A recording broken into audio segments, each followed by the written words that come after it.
Mercredi 23 juillet 2024, l'agenda du chef de l'État Mohamed Idriss Déby Itno prévoit une cérémonie de présentation des lettres de créance des 4 ambassadeurs. Les commodités protocolaires y afférentes sont déployées à l'entrée du palais Toumaï. C'est dans ce décor cérémonial que Cem Otkan, nouvel ambassadeur extraordinaire et plénipotentiaire de Turquie au Tchad, franchit les marches du palais. Cem Otkan, un homme qui a servi entre autres à Washington, aux États-Unis d'Amérique, à Tel Aviv, en Israël, et qui totalise 26 ans au service de la diplomatie turque. C'est ce profil que le président Recep Tayyip Erdogan a choisi pour rendre beaucoup plus visibles les actions de la Turquie au Tchad. Cem Otkan souhaite puiser dans les riches registres des relations tchado-turques des éléments nécessaires pour la consolidation des liens d'amitié entre les deux pays amis et les deux peuples frères. Des liens vieux mais qui se portent très bien, confie-t-il. Lors de notre entretien, j'ai souligné notre volonté forte de renforcer, d'approfondir et de diversifier nos relations bilatérales dans tous les domaines avec le Tchad, pays ami et frère. J'ai pu établir aussi que les 4 piliers fondamentaux de nos relations, politiques, économiques, sécuritaires et sociales, sont plus solides que jamais. J'ai aussi pu évoquer enfin que Turquie continuera de soutenir et d'agir ensemble avec le Tchad dans ses efforts pour maintenir et renforcer la paix et la stabilité dans une région qui pose de grands nombres de défis. Même cadre, même décor et même rituel.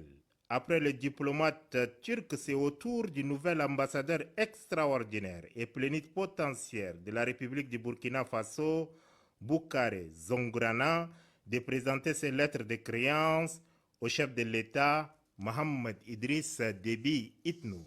Colonel de gendarmerie, ancien ministre de l'administration du territoire, de la décentralisation et de la sécurité publique, le nouveau diplomate burkinabé ambitionne de fluidifier l'axe Ouagadougou-N'Djamena en privilégiant les domaines d'intérêt commun.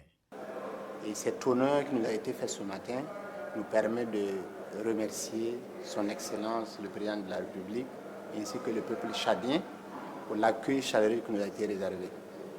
Notre mission ici, en tant qu'ambassadeur du Burkina Faso, c'est de faire en sorte que les relations légendaires qui ont toujours existé entre le Burkina Faso et la République du Tchad puissent se consolider, se raffermir et que les deux peuples-là puissent davantage collaborer. Au moment où l'ambassadeur burkinabé quittait le palais Toumaï, le nouvel ambassadeur extraordinaire et plénipotentiaire du Royaume-Uni représentant la Grande-Bretagne et l'Irlande du Nord au Tchad faisait le sens inverse. Ross Mataos pose pour la première fois ses valises au Tchad en qualité d'ambassadeur. Peu avant le Tchad, il a servi son pays dans plusieurs représentations diplomatiques à l'étranger, notamment à Lisbonne au Portugal et Yaoundé au Cameroun.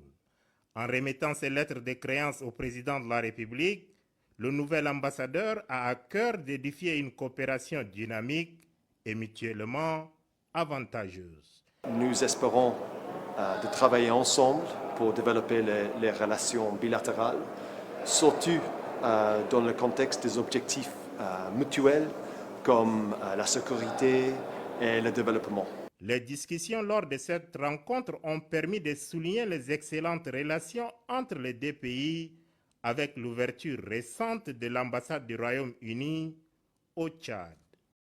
Après les diplomates britanniques, c'est au tour du docteur François-Xavier Batalangay, coordonnateur résident du système des Nations Unies et coordonnateur humanitaire, de présenter ses lettres de créance, l'accréditant auprès du chef de l'État, Mohamed Idriss Déby Itno.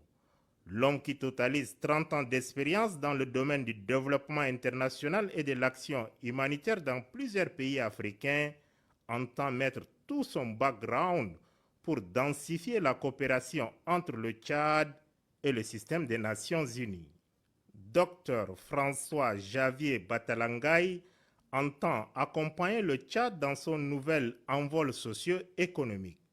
L'afflux massif des réfugiés à l'est du Tchad et leur prise en charge n'ont pas été perdus de vue au cours des discussions. Mon rôle essentiel, c'est d'accompagner le gouvernement du Tchad dans son essor de développement.